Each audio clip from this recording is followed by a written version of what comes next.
Apa itu bottleneck CPU, GPU? Anda masuk ke game, setelan medium atau high, lihat hardware dan berpikir, harusnya ini lancar. Tapi FPS rendah, game tersendat, gambar tidak mengikuti, dan seseorang berkata, itu bottleneck. Secara praktis, bottleneck adalah ketika satu komponen PC menahan performa komponen lain yang sebenarnya bisa lebih tinggi.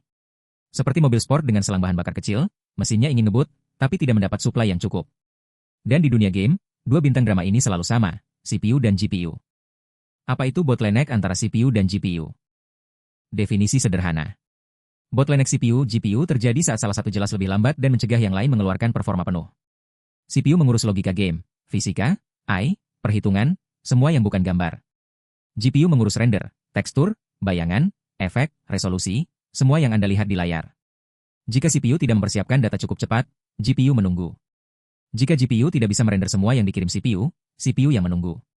Hasilnya sama, FPS berada di bawah potensi maksimal kombinasi tersebut.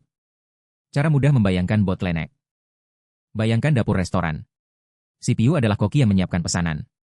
GPU adalah tim yang menata hidangan dan mengirimkannya ke meja. Skenario 1. Koki lambat, tim cepat bottleneck CPU. Para juru masak cepat, tapi koki lama mengatur pesanan.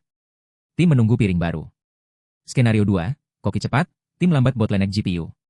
Koki terus mengirim pesanan, tapi tim tak sanggup. Antrian makin panjang. PC sama saja, selalu ada bagian yang lebih lambat sebagai batas.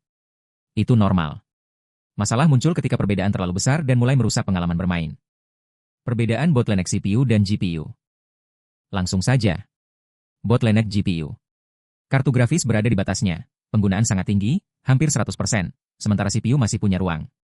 Umum pada game berat secara grafis, resolusi tinggi, banyak efek. Bottleneck CPU. Prosesor selalu maksimal, sementara kartu grafis tidak melewati penggunaan tertentu dan menganggur. Apa yang biasanya terjadi? Bottleneck GPU. FPS dibatasi terutama oleh GPU. Menurunkan resolusi, kualitas meningkatkan FPS. Bottleneck CPU. FPS turun pada adegan ramai, ledakan, kota padat. Mengubah kualitas grafis hampir tidak menaikkan FPS. Cara mengetahui komponen mana yang membatasi. 1. Melihat penggunaan CPU dan GPU. GPU selalu tinggi, CPU rendah kemungkinan bottleneck GPU. CPU selalu mendekati maksimum, GPU tidak bangun bisa bottleneck CPU. 2. Uji sederhana dalam game. Tes 1. Ubah resolusi saja. FPS turun besar saat resolusi naik, GPU stres. FPS hampir tidak berubah meski resolusi diturunkan jauh, CPU membatasi. Tes 2. Turunkan efek berat, bayangan, jarak pandang, post-processing. FPS naik, GPU terbantu. Tidak banyak berubah fokus ke CPU. 3. Gunakan monitoring. Lihat pola, bukan angka. Mana yang selalu di batas? Mana yang terlihat menganggur? Apa yang benar-benar menyebabkan bottleneck? CPU lama dengan GPU modern. CPU entry level dengan GPU menengah di game yang berat CPU. GPU lemah dengan CPU kuat. RAM kurang atau penyimpanan lambat juga bisa menyebabkan stutter, loading lama, dan drop FPS. Cara mengurangi atau menghindari bottleneck. 1. Seimbangkan komponen saat merakit upgrade. 2. Sesuaikan pengaturan game. Jika bottleneck GPU, kurangi resolusi, efek berat, filter berlebihan. Jika bottleneck CPU, kurangi elemen layar, tutup aplikasi background.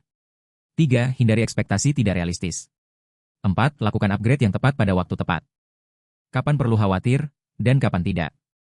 Setiap PC punya pembatas dalam kondisi tertentu. Normal. Anda hanya perlu khawatir bila FPS jauh di bawah seharusnya. Game tersendat pada pengaturan wajar. Anda ingin upgrade tanpa buang uang. Coba beritahu di komentar. Menurut Anda sekarang, masalah Anda lebih CPU atau GPU? Setelah penjelasan ini, lebih mudah memahami siapa yang menahan FPS Anda?